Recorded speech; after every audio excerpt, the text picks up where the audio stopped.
everything. All right. Next week. Yeah, next week, bro. Decent discussion to speak as well. Hey, well, we got somewhere. There was no shouting heckling. Do you guys need to go somewhere now?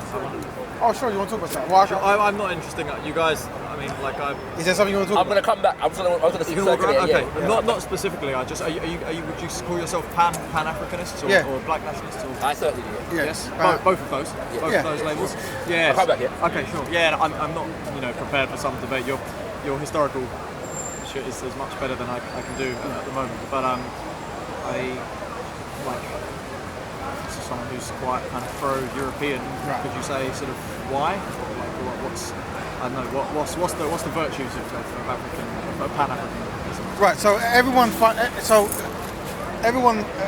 as you know, stumbles on some kind of journey for their own kind of history. Right. I'm from Jamaica and Dominica, so you could I can identify as Afro-Caribbean, meaning African who finds themselves in the Caribbean, who find themselves in England, and you probably know the history of how that happened, right? So a lot of people from Africa and the Caribbean, especially in America, they realize that there is a value in people who came from Africa, who went through that terrible experience, to cling together, pull resources together, to try to find solutions for the problems that were caused because of colonization, slavery, and these kind of stuff, right? So that's the motivation of Pan-Africanism from where I come from. But if you identify as a Pan-European, I'm not a Pan-European. So I'm just a pro-European culture. Right. So you will have to explain what that means. Okay. All right. So a Pan-European tends to be a bit different from a Pan-African. Yes. But that I would say I'm against both. Really. So. Right. Okay. So basically, I've expressed that there is a history of mistreatment that Africans have gone through, and I feel that the people historically who were responsible for mistreating Africans are not necessarily going to take time to fix the issues that was caused through that mistreatment. So I think it's necessary for those Africans to come together to work on solutions. Okay, internally. Yeah. Well, yes, definitely. Okay, because you say the people responsible. Yes. Technically, the people who are directly responsible are all dead. So. Unless you mean the descendants of people who were involved. Of course, so I in don't make a distinction. It's almost like if I was to rob you, and I know as long as I can rob you and just wait for your death, then your son and your son's son has no claim. Do you know what I mean? But if me robbing you has a legacy where you, like for example, I rob your house, and I rob your car and your bank account, and then I kill you, your children might not benefit from what you had and what you worked towards, and they might not actually know how to actually correct themselves because you were the guiding foundation for them. Let's say, I'm just hypothetical, super fantastic stories, right? So if you could take that and break that down, that is of a similar nature of what has happened to many people of the African diaspora. So we express it. So if I don't mind if you don't mind me asking, sorry, and it's fine. I'm not bothered by any answer you give. But would you hold me responsible simply for being white? It's fine if you do. No. So one of the things I try to do is try to ignore white people generally when it comes to black issues. Right. I think that because of the history of racism and white supremacy, every time you mention the word black, someone automatically throws in white, right? As in because it's like the good versus evil, whatever, right? For me, it literally is black people working on black issues. That's what it is. So when you talk about Pan-Africanism, that's what it is. Now, reparations, is that something that I think is necessary? I think it's necessary. Why do I think it's necessary? Because when you look at any kind of nation that's been oppressed by another nation, once the war is over and they realize wrong has been done, the one nation pays back reparations for the damages. Not always fairly, though. Well, no. I mean, usually what happens is, history is told by the victim, right? Yeah, exactly. So usually it's when the so-called bad guys lose that reparations is done, right? When you talk about the interaction between Africans and Europeans, well, Africans are still, they lost. Yes. And that's it. And no winner goes around feeling sorry for you. You could rape 1,000 women, kill 1,000 children. If you're the victor, you're not necessarily going to try to fix that. That's true. Yeah. Yeah. Now I disagree. I do feel that one of the problems of black people is our nature is to actually do that. So I do think if black people were to actually behave a similar way, the consciousness in black people would crush us. By observing black people's behavior today, we're the only people group I see who are actually have a closer emotional connection to other people's issues. Like, go look for black people, and it's the most divided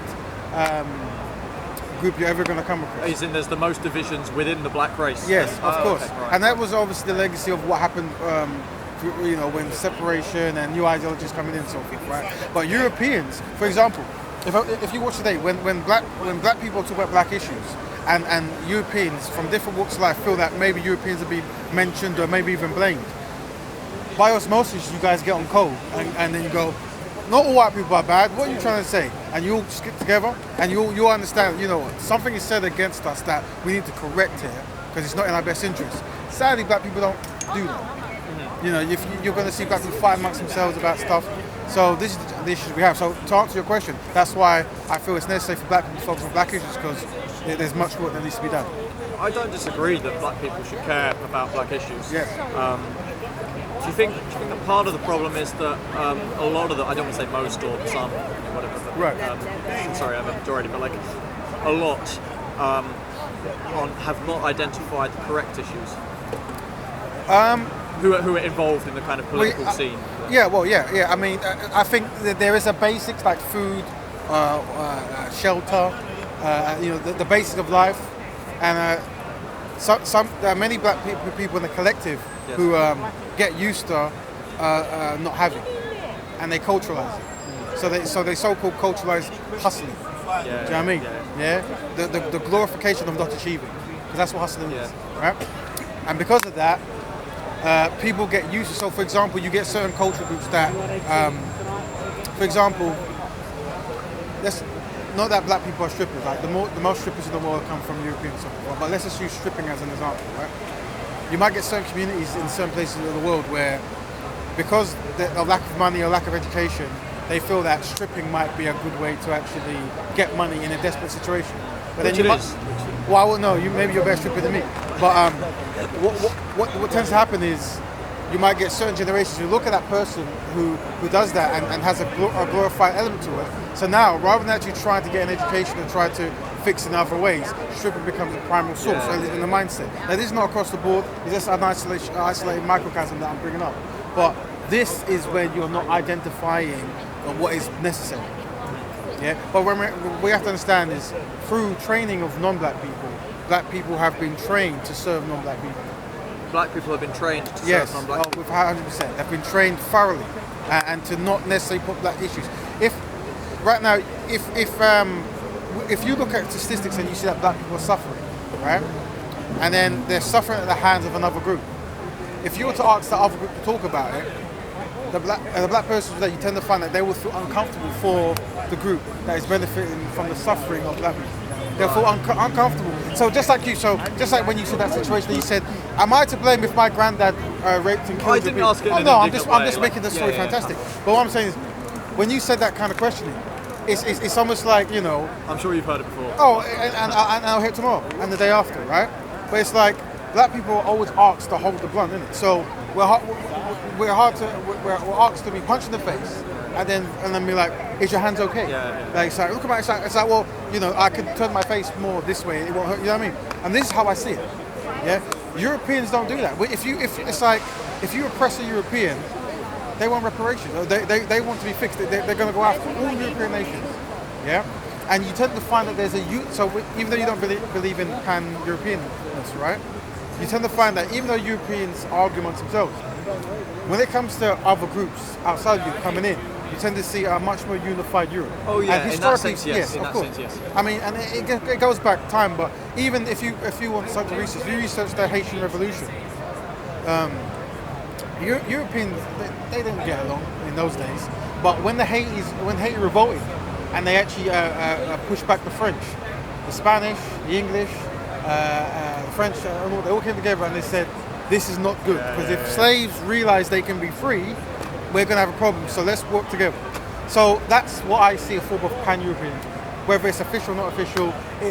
People groups understand self-interest. Yes. You see, and I think black people have been trained not to do that, and I feel that you have slightly been trained to maintain that through to maintain what? Sorry. Through you've maintain been black people black subservience. Yeah. So, for example, if a black brother comes on and he's talking about he's been raped, he's been killed, and then he goes, white people have done it. And then the white person wants clarification, like, is it a particular white person? Am I being held responsible? I mean, he's talking about a collective, a system, you know? He's not talking about individual person. Although systems are made of a collection of individuals, right? Yeah. So this kind of like word gymnastics that we play and this kind of like people feeling what's the word? It's like feeling guilty and stuff. Black people all feel guilty. They feel guilty. I think whites do as well. That's part of my problem. Well, I think there is some things that is worthy of feeling guilty for. Right, but I think that current European sort of civilization, particularly people on the left, I think they are crippled by white guilt. What is white guilt? White guilt is this. What do you feel guilty about by being white? Sorry? No, I don't have white guilt. Why would some white people want to feel guilty about being white? So I think that a lot of I don't. I'll tell you that. You don't. I don't feel guilty about being white. No. I'm not saying. I'm saying that some white people feel white guilt, which I think is a bad thing. And what's the white guilt? Where does it come from? As in, I think that people have been sort of indoctrinated for the crimes of white people historically. So that we're kind of taught, you know, kind of. I'm sure you'll see it a different way. You'll see it a way that's a European lens taught in school. But in school, you're taught, oh, you know, wasn't slavery so bad? Weren't you all so bad? So I couldn't hear you. So I was just talking to my friend. I'll be back soon, bro. Okay, cool. Yeah. So it's almost like I think our education system are trying to sort of engineer a feeling like we should be ashamed of our very essence of being white. Now, just in the same way that I think that perhaps there is some part of culture which makes black people feel, that they should be ashamed. But I don't think it's on quite the same level, anyway. And I think that there is this kind of anti-Western feeling among Westerners, which is really kind of. I don't think we've had this idea of this level of cultural suicide happen. Right. Right. Why do you think that is? What do you think has happened to make? Why do you think there was a movement to do this particular act? Why is there a movement to engineer white guilt in young people? From your perspective? All sorts of reasons. I would say I'd attribute it in part to the rise of postmodernist and neo-Marxist philosophy. Right.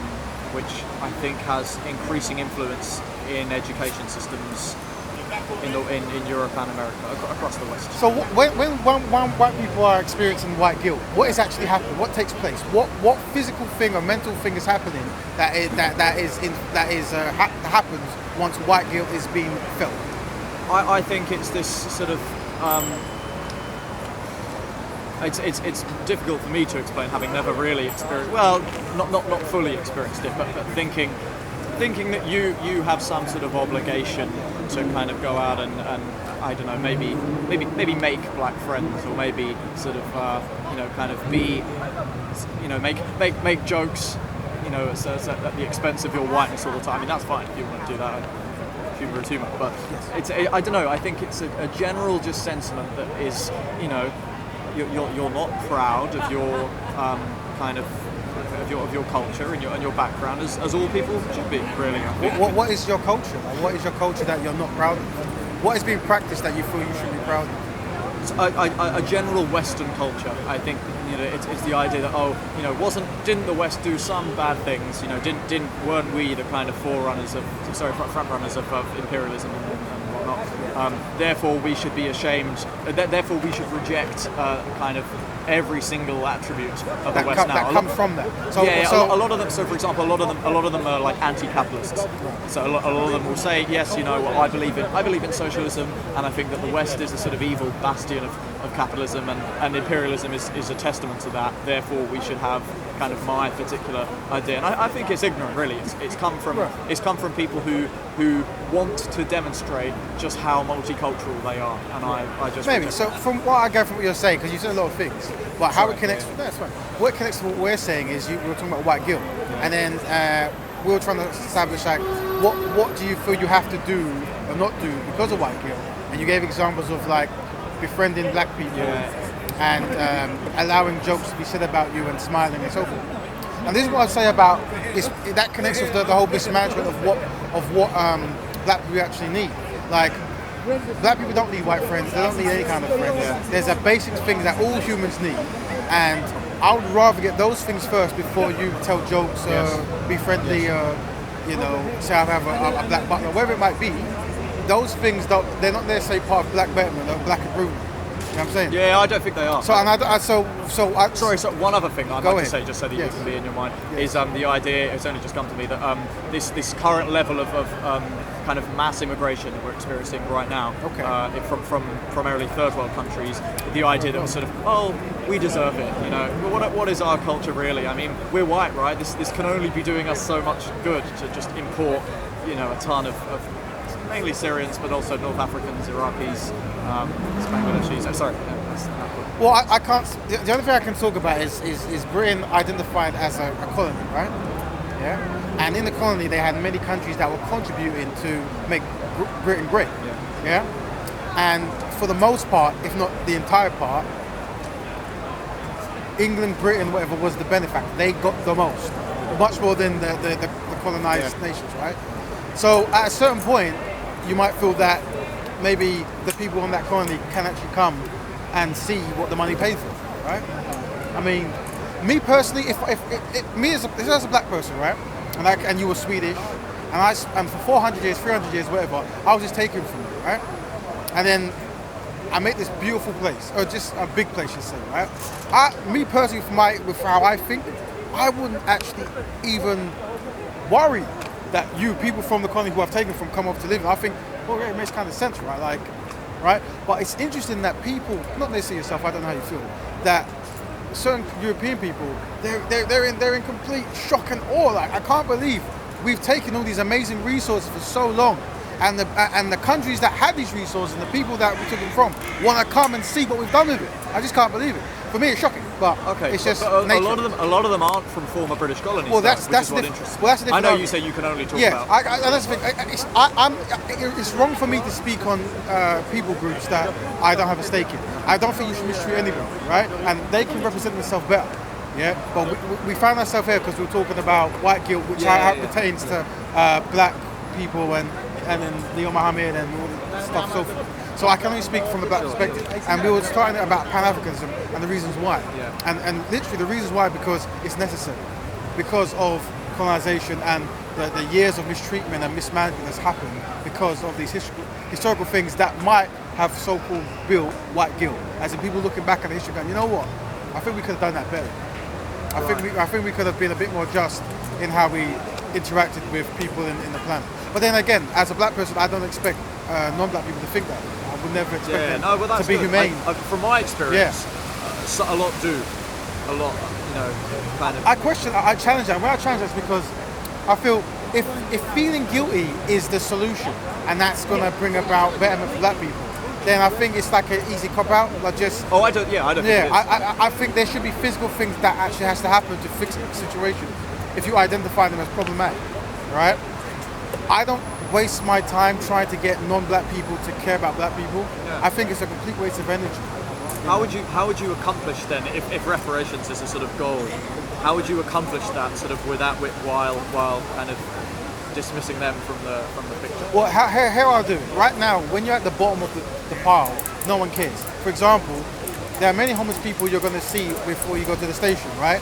And a lot of them are going to be ignored, right? Now, had they have not been homeless, had they been in suits, had Lamborghinis, people behind them, whatever it might be, what they say you might take more serious. For example, Leo Mohammed came, he was in a nice suit, he spoke elegantly, whatever it was, people took him serious. If a homeless man came in the park, dressed bummy and half drunk, you probably ignore everything he says. So the first thing is to get people in a situation where the collective power is so important that you cannot ignore. Right? You cannot ignore what people are saying. Like I said, if me and this brother are constantly trading, building ourselves up, if you want what we want, you have to come to the table and you have to come correct. You can't just offer us scraps and then get the best we have. Yeah. But you can at the moment in Africa because there's so much disorganization, there's so much corruption from outside I'm talking about, right? That you can come and you can offer nothing and get a lot. Me personally, Africa does more Africa does more for outside of Africa than it takes in. So it gives that more than it takes in. That is very true because once again, what we're saying is we'll give you a grain of rice and we'll take diamonds. And we go, well, you need a grain of rice. But technically, humanity has always been self-sustaining. There's very few places that exist where you don't have a way to feed yourselves. So if you find yourself in a situation where you can't, something has broken down, you know. And this is why you can give jewelry for rice and whatever else. You know what I mean? Yeah. But here's what I find: no matter what European I speak to, after a certain amount of minutes, they'll go, you know what? Yeah. The black people really have had it quite tough, you know? And it's almost like we have to get to that point. But I suspect you know already. I came here knowing that full well. And I suspect that if no matter what we say, it is in a reaction to what has happened. So I'm always baffled by the confusion, and I'm always wondering: are Europeans who do this practicing deception? Like they don't know what below, they don't really know what's going on. Like I can see it clear as day, right? And Do you mean what's going on at present, or what happened? So the past, the past is connected to the future. It knocks on. It's like a domino effect, right? Had the past not happened, we wouldn't be here. Yeah. Hopefully, we'll be in a sunny time, eating mangoes, whatever it might be, right? So I don't know. Do Europeans practice deception? That's too broad a question for me to answer. Well, let me break it down a bit more easier. So, sorry, one of the things that usually, and you're probably not of this ilk, so you're different. Every time I get involved with black people, I say, non-black people come in and they go, let us join your thing and let's help out. And obviously I say no. I don't think that. And that's what makes you a good person. But I always say, what I would like you to do is whenever your people in your collective is practicing any kind of discrimination or kind of harm or anything towards black people, just let us know. And this is like a massive shock. Like, why would we do this? Why would we come to your community and say, by the way, my uncles and my aunties, they're looking to actually get rid of you here. We're looking to gentrify your area. We're looking to go to your country to take your stuff. Just so be wary. No one ever does this. But these things happen. So we should be sort of reporting these issues. So it comes from when non-black people say they want to interact with black people, right? And they want to be part or down. Like, what could we do? This is what I respond. But no one ever comes forward. See, the people that you're talking about there, these are the people who have white guilt. So these are the people who come to you thinking that, how altruistic am I, how helpful am I, and provide absolutely zero solution. Now that's why people like you, and I don't know your full story, so forgive me, but I prefer people like yourself. I think you're very valuable to me. And the non-black Arabs and non-black Asians, who when black people are in trying to talk about solutions and they're heckling and they're making joke and sport, I love that because it helps me unify black people to say this is what's really going on. Do you know what I mean? And there's a truth about you which is necessary. So yes, when Europeans come and they pretend they want to help but really they have no solutions, I'd rather a European go, you know what? I don't want nothing to do with you. I want to embrace my culture. I don't want you in my country. I don't want you here. Yeah, I prefer that. I feel that way to some extent. I'll be honest. And that's why around me you will not be harmed. You will not be harmed.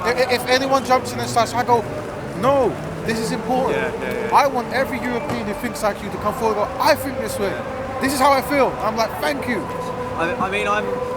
I also disagree at the same time with the ethno-nationalists. These are people of the ilk of sort of Richard Spencer and you won't know any of the British. No, I do know. Do you know Millennial Woes? No, not that one. Okay, right. And there's people like that who sort of kind of call for an ethno-state, and they're equally detrimental. I mean, I'm sure I don't need to explain why, but just sort of from my reasoning, because they're in their perfect world, there is no way that you could just sort of expel all ethnic minorities from the country without a massive state, government project. So my main motivation is not that I want to show how caring I am to all races. It's just because I don't trust the state, and I'm kind of very anti government.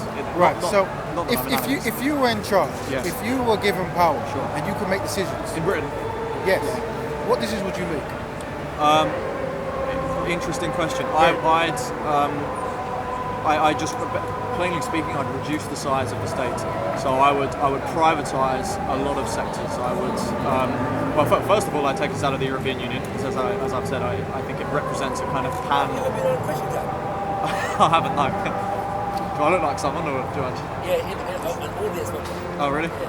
No, unfortunately not. When you said Brexit, when you spoke about Brexit, you seem to remember something just like. Possibly. It was practice deception. Yeah. Yeah, no, so because I think it's the EU is a perfect example of the kind of European integrationist project, which really sort of kind of was continued by Tony Blair. So yeah, I take us out the EU. I would privatise. I think I would privatise the NHS. Really, I know that sounds like how awful am I, how anti-poor people that is. That's not what I believe.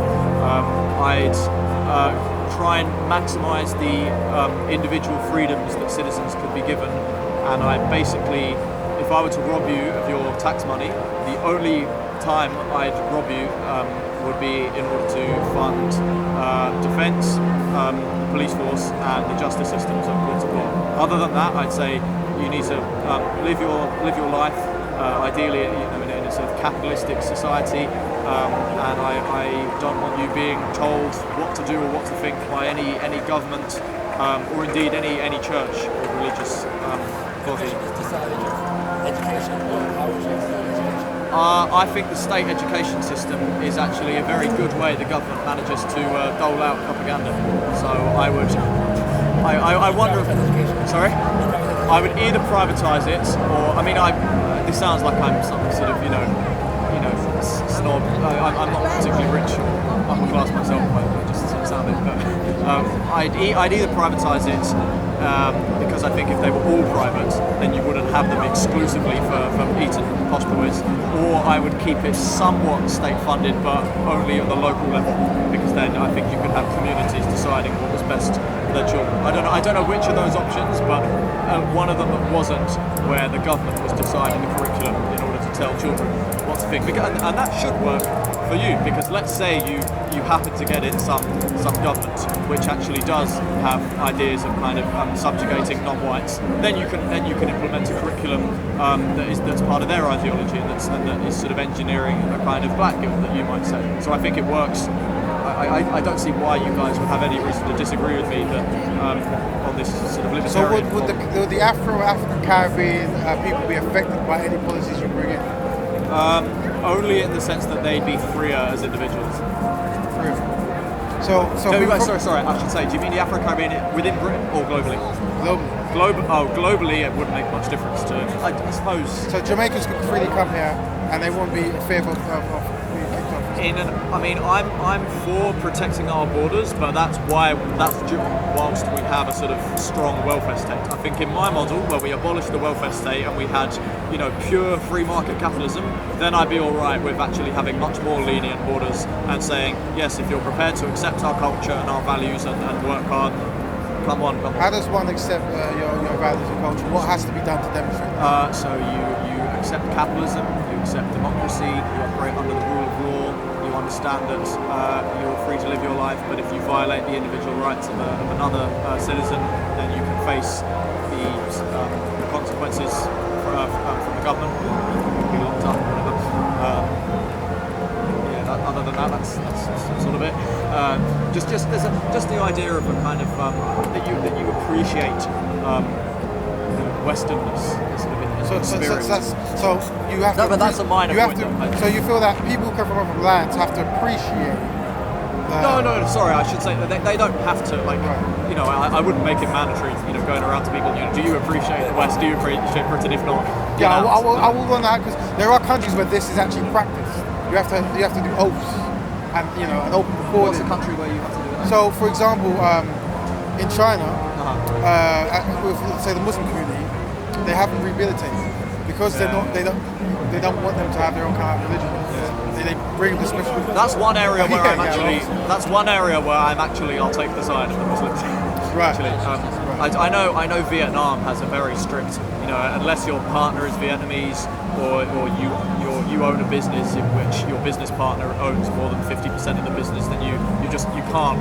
It's so hard to become a Vietnamese citizen. They essentially do have a bit of an ethno-state. I wouldn't want that so long as we had capitalism, because then you don't want then ethno-state now, but sorry. you don't want ethno-state? I don't want an ethno-state. Is that because it can't be? It's almost impossible to enforce at this point. It's impossible to enforce without being immoral. But if you could do it without being immoral, that would be your ultimate goal. I can't fathom a situation where it wouldn't be immoral. The only way you could go about doing it is to. Well, I suppose you could go around paying non-whites to leave, but you'd have to do that by robbing everyone else's money. So the only other way you could do that would to go by force and just eject non-whites. So, but in your perfect world, you would want a nation of just white European. No, but I'd want it as a majority. I don't think there's anything. Do you think that's not how it is at the moment? Oh no, yeah, yes, it's majority white people at the moment. I worry about the future. Well, how future is the future? In that levels of mass immigration are just. So you reckon that there'll be a point where you don't have enough Europeans in?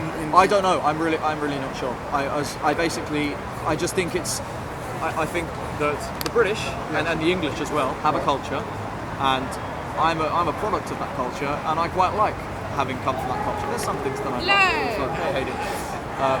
Talk about English culture and Pan-africanism. Ooh, what's Pan-africanism? It's where people of African descent come together to work on solutions. It's a nice way to put it. Hey you! Get me a hot chocolate.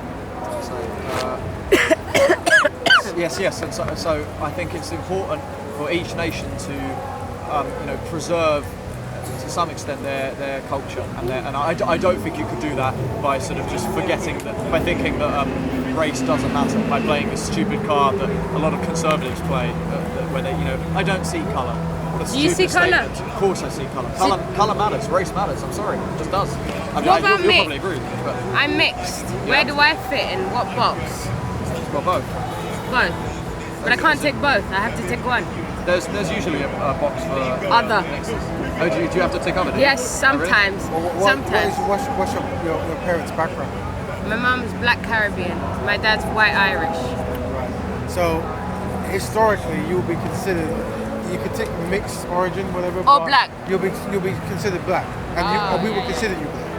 Yeah. Well, this is the thing. Black people sometimes accept me as black, Right. but white people only ever see me as black. Well, that's because white people made the rules, and by your parents getting together, your white side lost their privilege historically. So that's what you have to understand. Yeah. Well, yeah. I didn't get your name. Jacob. Jacob. Yeah. Yours? Raven. Raven.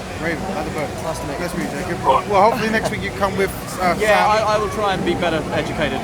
Yeah. I was listening to both of you. I definitely would like to get like a civilized